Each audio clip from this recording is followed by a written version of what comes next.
sa iba't ibang bansa, gayon din sa iba't ibang bayan, upang matalastas ang aking pag-ibig at ang pag-ibig ni Kristo na ipinagkaloob sa akin, na siya kong ibinabagi sa bawat isa't isa,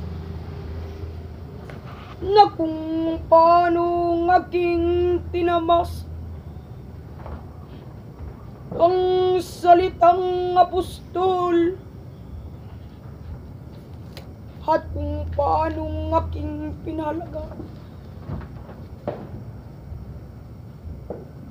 ang biyayang pinagkaloob. Gayon naman tinanggihan ng bawat may buhay, at gayon naman ng bawat may buhay ay naging taksil sa harapan ni Kristo at ng Diyos. Anong kapararakan sa inyong kapanahunan?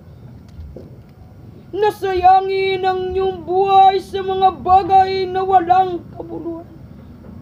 At anong kapararakan ng kaganapan na yan ay magiging walang halaga sa harapan ng Panginoong Jesucristo at ng Diyos. Nasa inyong kapanahunan ay mas lalong tuminti ang pagiging sakim ng sanglibutan, at mas lalong ang tao ay nagkaroon sa kanilang mga sarili ng pagmamalaki sa harapan ng Diyos, na sa mga bagay na yan ninyong pinag-aksayan ng tawa at ng luha, ninyong pinag-aksayan ng mga panahon, sakala nyo ay may kahantungan itong kabanalan. Kayo'y naging mapalad sana. Ganon din ang mga taong hintil, kung kanilang napagkilala ang katungkulan bilang nilalang ng Diyos na buhay. Dising sana ang bawat tao ay inilagay ang kanilang sarili sa panahong paglilingkod, datapwat masinibig ng sanglibutan ang mga makamundong bagay na yan.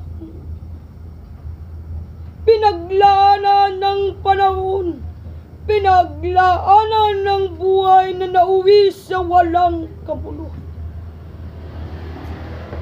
Masdan niyo kung anong pag-aaksaya ang ginagawa ng bawat may buhay sa kanilang mga pinaghirap, na matapos ang mga kaganapan na kasayahan, ang kanilang mukha ay nauuwi sa kalungkutan, dahil dumatal sa kanilang harapan ang panghihinayang sa mga salaping pinaghirapan at naigugol sa walang kabuluhan.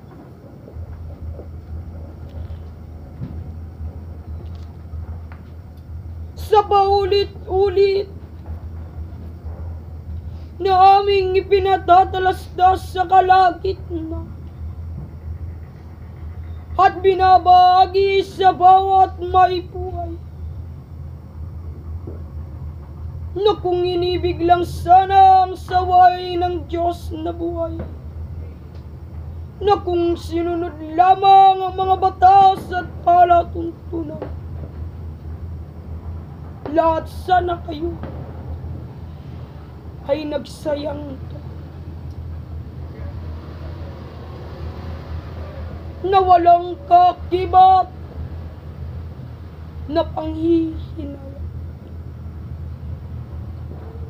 At kung ginamit lang ng bawat may buhay ang kanilang kaisipan sa pag-isip kung ano ang tama at mali, at kung kanilang ginamit lamang ang kanilang mga kamay at paa sa paglakad at sa paghawak ng mga makabuluhan at ng matuwid na lakarin, dising sana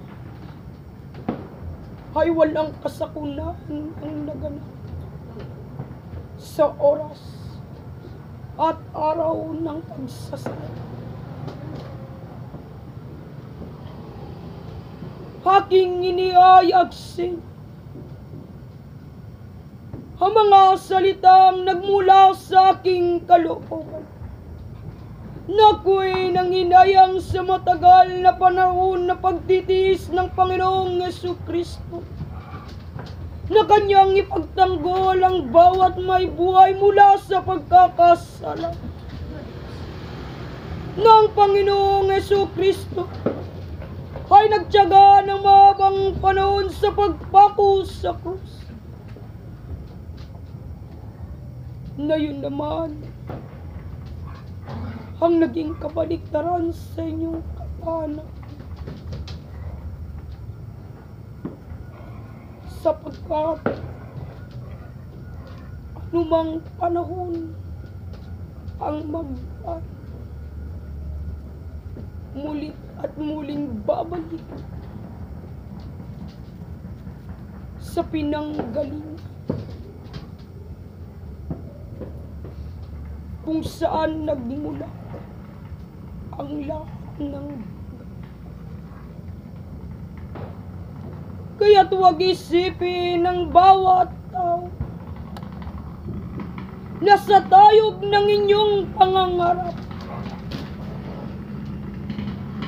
ay tinangay kayo ng sarili ninyong matayog na pangarap na nauwi sa walang kabuluhan at napako sa pangakong hindi nagawa.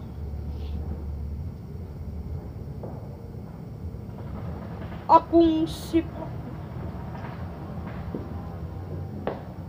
na hinirang ng Panginoong Jesucristo upang isaysay ang mga bagay na ito at upang mapagunawa ng bawat may buhay ang kalagaan ng paglilingkod sa harapan ng Diyos na buhay at ng Panginoong Jesucristo. Na sana bawat isa ay magiging mamulat sa mga bagay na ito, at upang ang bawat isa't isa ay di magtaka kung ano ang dapat ganapin at gawin, sapagkat lahat ng aking pananalita ay payo sa taong dapat na lumalakad sa daan ng matuwid, sapagkat kayo at sila rin naman ay naging luklukan ng Diyos na buhay, na kung nais nga ng bawat isa't isa sa inyo na mag-ari ang Diyos na buhay at ang Panginoong Jesucristo sa inyong kapanahunan at maitatag sa inyong kapanahunan, ay itatag niyo muna ang kaharian sa inyong mga sarili, sapagkat unang matatatag ang kaharian sa puso ng bawat umiibig sa Diyos na paguna. hindi napamag. Muli, ako si Pablo, sinugo sa mga